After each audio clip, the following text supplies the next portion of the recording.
I never thought my husband's trust could lead to the most forbidden night of my life. When Tom asked me to care for his nephew Jake while he was away, I thought it would be just another favor. But that night, a single touch in the kitchen and the way his eyes lingered on mine set off a chain of events I never could have imagined. This wasn't supposed to happen. Tom and I were what many considered the perfect couple. Married for 5 years, our lives seemed picture perfect. At 42, Tom was a successful real estate developer, with his salt and pepper hair and sharp suits that always commanded attention. I, Sarah, at 35, kept myself busy as a yoga instructor, maintaining a lifestyle that kept me in shape and turning heads with my long blonde hair and confident smile. We were happy, or so I thought. When Tom told me his 18-year-old nephew, Jake, needed a place to stay before starting college, I didn't hesitate. Jake's mother had moved far away, and Tom had been more of a father figure to him in recent years. Helping him prepare for his future felt like the right thing to do. Jake arrived with an easy smile and an energy that lit up the room, his shaggy dark hair and piercing blue eyes reminiscent of a younger Tom. But while Tom was polished and reserved, Jake had a carefree, rebellious streak that made him stand out. At first, life with Jake in the house was uneventful, if slightly awkward. I'd catch him staring a moment too long during my morning yoga, or brushing past me in the kitchen. I dismissed it as teenage curiosity, nothing more. He was practically family after all. But as the days turned into weeks, those fleeting moments became harder to ignore. A hand lingering on my waist when we collided in the hallway. A glance that felt far too intimate for a nephew. Tom, oblivious to the undercurrent in our home, trusted me completely. So much so that when a business trip came up, he didn't think twice about leaving Jake and me alone. "Take care of him like he's your own," Tom had said, kissing me deeply before heading out the door. I promised I would, ignoring the unease building in my chest. That evening, as I stood in the kitchen chopping vegetables, Jake walked in. His gym shorts and fitted tank revealed the athletic build he'd developed from years of swimming. His arm brushed against mine as he reached for something on the counter, and I felt a spark I hadn't expected. A spark I didn't want to acknowledge. Little did I know my life was about to change forever. The days after Tom left for his business trip were quiet at first, filled with the routine of preparing meals, organizing Jake's college plans, and keeping the house running. But beneath the surface, something was brewing, something I couldn't quite name. It started with the smallest of moments, subtle but undeniable. The air seemed heavier when Jake entered a room, every glance he gave me carrying a weight that made my pulse quicken. I tried to convince myself it was all in my head. After all, Jake was just a teenager, a young man on the brink of adulthood, still finding his way in the world. But the way he watched me during my morning yoga sessions, his gaze lingering on the curve of my body, made it hard to dismiss. Then there were the little things. How he always seemed to find an excuse to be near me, how his laughter lingered just a second too long when we shared a joke. One afternoon, as I reached for a bowl on the top shelf of the kitchen cabinet, Jake appeared behind me. His chest pressed against my back as he grabbed the bowl effortlessly, his breath warm against my neck. "Here you go," he said softly, his voice low and steady. I should have stepped away, created distance. But I froze, caught off guard by the sudden proximity. When I turned to face him, his piercing blue eyes held mine for a beat too long, and I felt my resolve weaken. Later that evening, as I stood by the sink washing dishes, Jake joined me. The space between us felt too small, the silence too charged. "Need some help?" he asked, his voice casual, but his presence anything but. His arm brushed mine as he reached for a plate, and I could feel the heat radiating from his skin. I laughed nervously, trying to shake off the tension, but the weight of his gaze was impossible to ignore. Each day seemed to bring a new test of my willpower.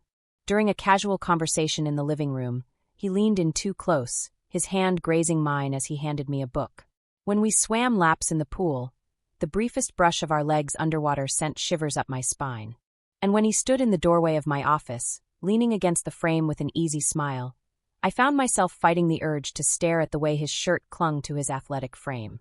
The most startling moment came one night after dinner. I was tidying up when I dropped a dishcloth, and Jake bent down to retrieve it at the same time I did. Our faces were inches apart, his breath mingling with mine. For a moment, time seemed to stop, the world narrowing to just the two of us. I thought he might kiss me, and the terrifying truth was, I didn't know if I would have stopped him. I told myself I was imagining things, that I was reading too much into his actions. But deep down, I knew I was lying to myself. There was a tension between us, an unspoken connection that grew stronger with each passing day. And no matter how hard I tried to ignore it, to bury it beneath the weight of logic and propriety, it refused to go away. The house felt smaller with Tom gone, the boundaries of our roles blurred and shifting. I couldn't shake the feeling that something was about to happen, something I wasn't sure I could stop. The worst part? A small, dangerous part of me didn't want to stop it. By the fourth day of Tom's absence, the tension between Jake and me had grown unbearable. It was no longer confined to fleeting glances or accidental touches.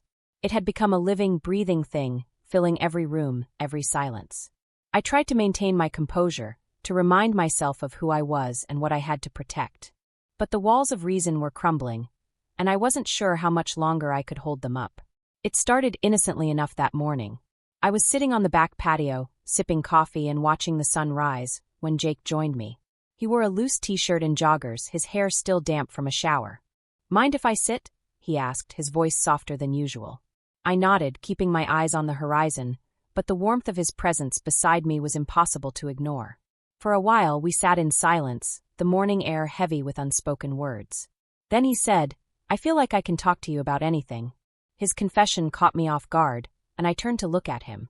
His blue eyes were steady, searching mine for something I wasn't sure I could give. "You're the only person who really sees me, Sarah." His words struck a chord deep within me. I had spent so much of my life being seen but not truly understood. In that moment, I felt a connection with Jake that went beyond the boundaries of propriety. "I see you," I whispered, my voice trembling.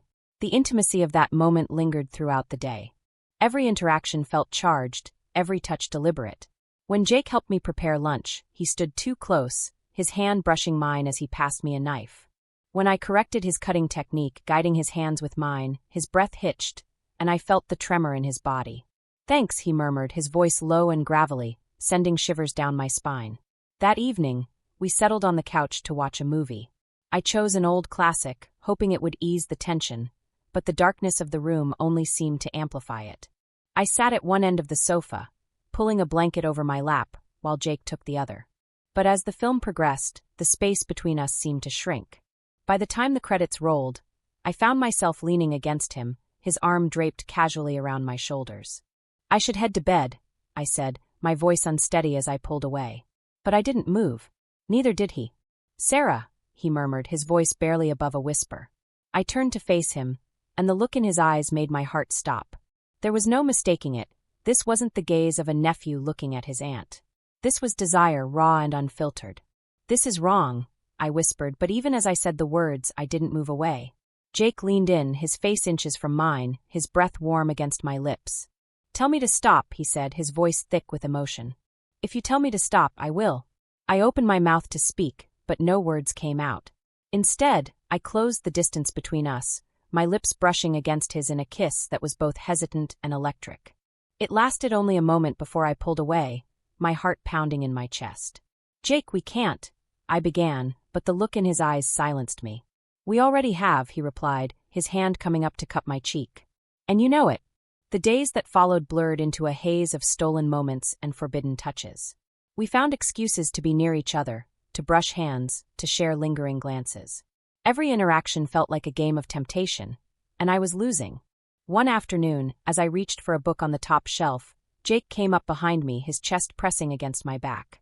His hand covered mine, and for a moment, I forgot how to breathe. "It's just a book," I whispered, but my voice betrayed me. "Is it?" he murmured, his lips close to my ear. I turned to face him, and before I could think, his lips were on mine again. This time, there was no hesitation, no restraint. His hands found my waist, pulling me closer as the world around us faded away. When we finally pulled apart, breathless and trembling, the reality of what we'd done hit me like a tidal wave. "Jake, this has to stop," I said, my voice shaky. "We can't." But even as I said the words, I knew they were a lie. The pull between us was too strong, the connection too undeniable. We were on a path we couldn't turn back from, and deep down, a part of me didn't want to. The night it all came to a head was eerily quiet. The kind of silence that seemed to press down on the house, amplifying every creak of the floorboards and every breath we took. Tom was still away, and Jake and I were alone. The tension between us had reached its peak, an invisible force that neither of us could escape. It started after dinner. I was in the kitchen, cleaning up when Jake walked in. He leaned against the counter, watching me with an intensity that made my pulse quicken. "Do you ever wonder," he began, his voice low and steady, "what your life would look like if you made different choices?" I paused, the dish in my hand forgotten. "I try not to dwell on the what-ifs," I replied, forcing a casual tone. But the weight of his words hung in the air, impossible to ignore. Jake stepped closer, his eyes never leaving mine. "Sometimes I think about how different things could be," he said, his voice barely above a whisper. "How different they should be." "Jake," I started, but my voice faltered as he closed the distance between us. His hand reached out, brushing a stray hair from my face. The touch was so gentle, so deliberate, that it sent shivers down my spine. "You don't have to say anything," he murmured, his thumb tracing the curve of my jaw. I need you to know how I feel." The words hung between us, heavy with meaning. I should have stopped him, should have put an end to this before it went any further. But as he leaned in, his lips just a breath away from mine, I found myself frozen. My heart pounded in my chest, my thoughts a chaotic mess of desire and guilt. When our lips met, it was as if the floodgates had opened. The kiss was slow and deliberate, every movement filled with an intensity that made my knees weak. His hands slid to my waist, pulling me closer as my arms wrapped around his neck. For a moment, the rest of the world ceased to exist. There was only Jake, his touch, his kiss, the way he made me feel alive in a way I hadn't felt in years. But the moment was shattered by the sound of a car pulling into the driveway. We broke apart, both of us breathing heavily, as panic set in. "Tom," I whispered, the realization hitting me like a cold wave. Jake's eyes widened, and for a moment we just stared at each other, the gravity of what we'd done sinking in. I rushed to the front door, trying to compose myself as Tom walked in, his suitcase in hand. "Hey, sweetheart," he said, leaning in to kiss my cheek. I forced a smile, my heart still racing. "How was your trip?" I asked, my voice strained. Tom launched into a recount of his meetings, oblivious to the tension that lingered in the air. I glanced at Jake, who stood in the doorway to the kitchen, his expression unreadable. The evening passed in a blur. I went through the motions of dinner and conversation, all the while hyper-aware of Jake's presence. Every glance, every movement, felt like a reminder of what had happened, and what could happen if we weren't careful. But the real discovery came later that night. Tom had gone to bed, exhausted from his trip, leaving me alone in the living room. I sat on the couch, my thoughts a tangled mess, when Jake walked in. He didn't say anything, just sat down beside me, his gaze fixed on the floor. "We need to talk," I said finally, breaking the silence. "About what happened." Jake looked at me, his blue eyes filled with a mixture of regret and longing. "I know," he said softly. "It was wrong. But Sarah, Don't," I interrupted, my voice trembling. "We can't do this, Jake. It's not just about us. It's about Tom. It's about what's right." He reached out, his hand covering mine. The touch was electric, a reminder of everything I was trying to fight against. "I can't pretend this didn't happen," he said, his voice breaking. "I can't pretend I don't feel this way." The vulnerability in his voice broke something inside me. I wanted to comfort him, to tell him everything would be okay. But how could I, when I didn't even believe it myself? Before I could respond, a sound from the hallway made us both freeze. We turned to see Tom standing there, his expression a mix of confusion and suspicion. "What's going on?" he asked, his voice calm but laced with an undercurrent of tension. For a moment no one spoke. The air was thick with unspoken words, with the weight of what had almost been said. Finally, I forced a smile, pulling my hand away from Jake's. "We were just talking," I said, my voice too bright, too forced. "About his college plans." Tom didn't look convinced, but he didn't press the issue. "It's late," he said finally. "You should get some rest." Jake nodded, standing and heading toward the guest room without another word. I stayed on the couch, my heart pounding as Tom walked back to our bedroom. The tension in his posture, the way he glanced back at me, it was clear he knew something was off. That night, as I lay in bed beside Tom, I couldn't stop replaying the events of the evening in my mind. The kiss, the near discovery, the way Jake had looked at me, it was all too much. I knew I had to end this before it went any further, before it destroyed everything we'd built. But as I closed my eyes, the memory of Jake's touch, his kiss, his words lingered. And I couldn't help but wonder if it was already too late. The morning after Tom's return, the house felt heavier, the air charged with unspoken tension. I tried to act normal, preparing breakfast as if nothing had happened, but every clatter of a pan or scrape of a chair set my nerves on edge. Jake avoided the kitchen altogether, leaving Tom and me alone at the table. "Jake seems quiet this morning," Tom remarked, his eyes scanning the newspaper in his hand. His words were casual, but I could feel the undercurrent of curiosity. "He's probably just tired," I replied, keeping my tone light. "It's a big adjustment, getting ready for college." Tom nodded, but his gaze lingered on me a moment too long, as if he were trying to read between the lines. I turned away, focusing on the sink and the pile of dishes, my heart racing. The rest of the day passed in a blur of strained silences and forced smiles. Jake stayed in his room for most of it, emerging only when absolutely necessary. Each time our paths crossed, I felt the weight of his gaze, the unspoken words hanging between us. But with Tom around, we couldn't say anything, couldn't acknowledge the storm brewing just beneath the surface. That evening, Tom suggested we all sit down to watch a movie together, a tradition we hadn't indulged in for weeks. I could feel Jake's reluctance as he joined us, settling into the armchair across the room. I took my usual spot on the couch beside Tom, the space between us a glaring reminder of the gulf that had formed in our marriage. As the movie played, I felt Tom's hand slide over mine, a simple gesture that once would have brought comfort. But now, it felt like a reminder of everything I stood to lose. I glanced at Jake, catching the flicker of pain in his eyes before he looked away. The weight of his expression stayed with me long after the credits rolled. That night, as Tom slept beside me, I lay awake, staring at the ceiling. My mind raced with 1,000 what-ifs, each one more damning than the last. I thought of Jake, of the kiss we'd shared, of the connection that felt both impossible and inevitable. And I thought of Tom, of the life we'd built together, of the trust one was on the brink of shattering. The next morning, I knew something had to change. I couldn't keep living like this, caught between guilt and desire, between duty and temptation. I found Jake in the backyard, sitting on the edge of the pool with his feet dangling in the water. He looked up as I approached, his expression guarded. "We need to talk," I said, my voice firm but quiet. He nodded, gesturing for me to sit beside him. For a moment, neither of us spoke. The sound of the water lapping against the tiles filled the silence, a stark contrast to the turmoil inside me. "Jake," I began, my throat tightening around the words, "what happened between us? It can't happen again."